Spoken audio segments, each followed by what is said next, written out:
Alors, prophète, pouvez-vous nous raconter l'histoire des 4 jours avant votre mariage? Alors, pour mon mariage, j'étais en Jamaïque et je n'avais que 16 000 $ et j'ai donné cet argent. J'étais en train de prophétiser, il y avait une fille, elle n'avait pas les frais de scolarité. Et je lui ai demandé c'était combien, elle a dit 2000 et quelques, et je lui ai donné dans cet argent. Un autre pasteur est arrivé, et le pasteur a dit que son église était sur le point d'être saisie. Et je l'ai aidé avec 10 000 $. Et lorsque je suis rentrée chez moi, je me suis sentie tellement fort dans mon esprit. C'était pas Dieu qui me le disait, mais j'étais poussée dans mon esprit. J'ai senti que je devais faire cela. Alors j'ai appelé le pasteur et je lui ai dit, OK, il faut que je te transfère cet argent. Et c'est en ce moment que je lui ai transféré les 10 000 $. Et maintenant, j'étais à 3 jours du mariage. Et Dieu a relâché la provision surnaturelle. Alors, sur le papier de mon mariage, ils ont écrit 100 000 $. Je n'ai même pas utilisé un seul dollar. Quelqu'un est venu avec ce montant, l'autre est venu avec ce montant. Quelqu'un fait ceci, une autre personne fait cela. Alors, tout a été mis ensemble en 3 jours à travers la puissance du don. En ce moment, je n'avais pas de voiture. J'avais besoin d'une Lamborghini et ils me l'ont donné. Je n'avais rien, mais je savais que lorsque Dieu commence à ouvrir la porte, pour que vous ayez, au travers de ce que vous avez semé, vraiment, laissez-moi vous dire que votre vie ne sera plus jamais la même. Votre vie ne sera plus jamais la même. Alors voilà le principe, la puissance du don. Donnez et il vous sera donné meilleur. Laissez-moi juste expliquer cela. Donnez, alors vous demandez à qui? Parce que celui à qui vous donnez détermine ce que vous recevrez en retour. Alors vous devrez vous demander à qui? Cela vous sera redonné. Alors vous devez demander comment? Une bonne mesure.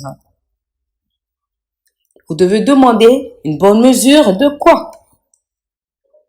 Serrer, secouer. Secouer, c'est la combinaison de 2 choses. Alors, quoi et quoi? Qui déborde. D'où? Donnez au prophète, par exemple, et vous sera donné en retour. Comment? Cela sera serré et secoué avec la capacité en lui, l'onction qui est en lui. Serré, secoué, qui déborde. C'est un débordement de la mesure que vous avez donnée ensemble avec la capacité qui est dans le prophète. Alors, on vous redonnera cela en retour. Cela veut dire que si vous donnez un homme aveugle qui mendie dans le train, cela vous sera redonné la même mesure de ce que vous avez donné. Serré et secoué par l'habilité ou la capacité qui est en lui. C'est pour cela que certaines personnes deviennent des mendiants. Or, auparavant, ils n'étaient jamais des mendiants.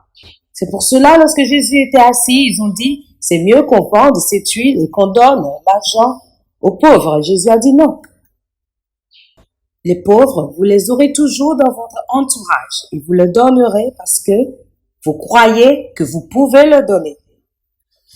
Je suis hautement oint et l'Esprit de l'Éternel sur moi. Il m'a oint pour prêcher l'Évangile aux pauvres. Jésus est en train de dire maintenant que nous prêchons l'évangile aux pauvres. Parce qu'à chaque fois que l'argent quitte votre main, cela achète quelque chose. Aucun argent ne quitte votre main sans transacter avec quelque chose. Alors, à chaque fois que vous donnez votre argent à l'église, vous faites un transfert de quelque chose. C'est pour cela que vous voyez qu'à chaque fois que le diable opère, le diable, c'est un commerçant. Le diable ne peut rien faire sans transacter. La Bible dit qu'il vient à Jésus et il dit, change cette pierre pour qu'elle devienne du pain. N'est-ce pas? En d'autres termes, il disait, Jésus, tu es la pierre. Tu es le rocher des âges.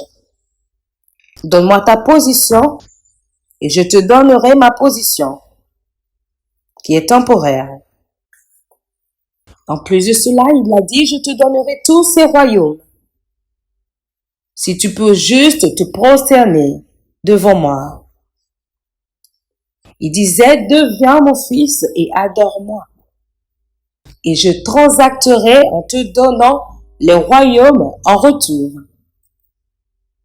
À chaque fois que le diable vient vers vous, tout ce qu'il recherche, c'est la transaction. C'est pour cela que si vous n'êtes pas un, le diable ne peut jamais venir vers vous. Lorsqu'il est venu à Samson, il a dit, je suis venu te donner des lilas. Tu auras du cesse où tu coucheras avec des lilas et tu me donneras ta puissance. C'est une transaction. C'est pour cela, quand il s'est approché de Delilah, il a perdu toute sa puissance. Parce que toutes les fois que vous êtes un, le diable envoie toujours quelque chose en autre pour transacter avec ce que vous avez. Alors toutes les fois que Dieu vous bénit, faites très attention aux commerçants. Parce que le diable viendra transacter avec la puissance de votre don. Pour transacter avec l'onction que vous portez. C'est pour cela que vous voyez que beaucoup de pasteurs sont stagnants. Ils sont hautement loin, mais vous les voyez à une seule position. Pourquoi? Parce qu'à chaque fois que Dieu relâche l'onction sur eux, ils vont merder en couchant avec des gens. Ils sont en train de transacter ou de commercialiser leur onction. Ils transactent le don. Alors les gens doivent arriver à un moment ou à un niveau où ils doivent comprendre que dans le règne de l'esprit, il y a un commerce, il y a une transaction. Les choses peuvent être transférées. Par exemple, lorsque vous venez donner au prophète, il y a un transfert. L'onction que vous soutenez, c'est cette onction qui vous maintient. Et l'onction d'Élie a maintenu ou a sécurisé le gâteau pendant 3 ans. Parce que l'onction que vous soutenez, c'est cette onction qui vous maintient ou qui vous sécurise. Saül a levé Samuel et a donné une semence. Lorsqu'il a quitté Samuel, il a commencé à prophétiser pour la première fois. Parce que donné, il vous sera donné, bonne mesure, serré, secoué et qui déborde. Cela vous sera redonné en retour. Alors, il y avait un débordement de sa mesure et de l'onction qui était dans le prophète. Il a fait une transaction avec le prophète. Il est arrivé à un niveau dans lequel il peut maintenant prophétiser. La Bible dit que dans le jour où Samuel est mort, Dieu a arrêté de parler à Saül, même en songe. Pourquoi? parce qu'il ne soutenait plus l'onction. C'est pour cela que Saül s'est rendu vers la femme qui consulte les morts et lui a demandé de ramener Samuel pour que Dieu me parle encore. Il savait que sans Samuel, il n'était pas facile pour lui d'entendre la voix de Dieu. Alors les gens doivent connaître la profondeur dans la puissance du don. Que vous ne pouvez jamais recevoir ce que vous n'avez jamais semé ou ce dont vous n'avez jamais semé pour. Vous ne pouvez jamais moissonner à moins que vous semez une semence. Vous ne pouvez jamais collecter à moins que vous ne connectez. Alors plusieurs personnes n'ont pas envie de se connecter, mais ils veulent collecter. Et cela ne fonctionne pas comme ça. Prophète, nous pouvons dire que nous sommes vraiment bénis.